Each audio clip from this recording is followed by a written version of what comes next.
Hello, Kerri-Ann here, the Energy Alchemist, and today I want to talk about this concept of freedom comes through unconditional love. Let me say that again. Freedom comes through unconditional love. Let's really break this down. When I talk about freedom, I'm talking about freedom from suffering, freedom from triggers, freedom from that same pattern dressed in a different disguise, freedom from scarcity, freedom from lack, and ultimately, the freedom from the narrative you live within. Now, unconditional love is just as it is written, or as it is said. It is love without condition. It is about full acceptance without judgment for what is, without it needing to be any different. It doesn't mean we don't would prefer it to be different, but it is what it is, and we're not going to judge it. We're just going to accept it. Now, I want to just kind of put a disclaimer on that. Acceptance doesn't mean we resign to it. We just give up, and that's just how things are. That's just how things are in this moment. We don't know how the future is going to be. So acceptance means the past happened way back there, and it didn't happen any other way. And things are the way they are in this current moment because that's how they are, right? That's how they are. So let me give you a quick example to kind of illustrate this, or an easy example to start with.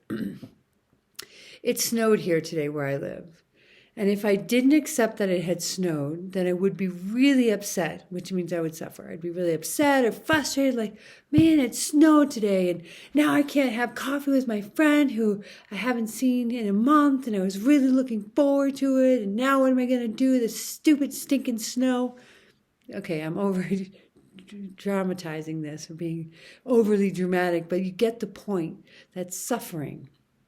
Not accepting what is, or maybe accepting it but with judgment. That's not unconditional love.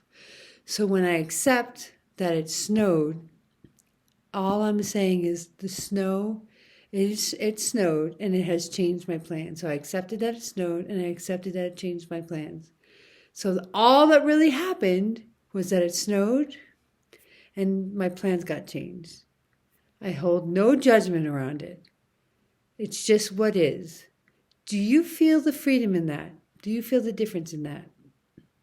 Let's go a little bit deeper. Let's use another example to really illustrate this. Say you've been trying to get a job. You don't currently have a job and you've been trying to get a job. And you're at the point of not having enough funds in your bank account, enough money to pay next month's rent. Now, if you don't accept the situation that, one, you haven't found a job, and at this very moment on January 18th, you don't have enough funds to pay for February for your rent, then you'll most likely feel anxious. You'll feel frustrated. You'll be in a state of panic. All fairly normal for us humans to feel those emotions when situations like this arise.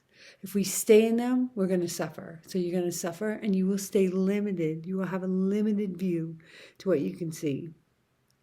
When you accept that you haven't found a job, that's really just all that's happened, is you haven't found a job yet, and you currently have the funds that you have from a place of non-judgment, that's unconditional love, then you are free from suffering.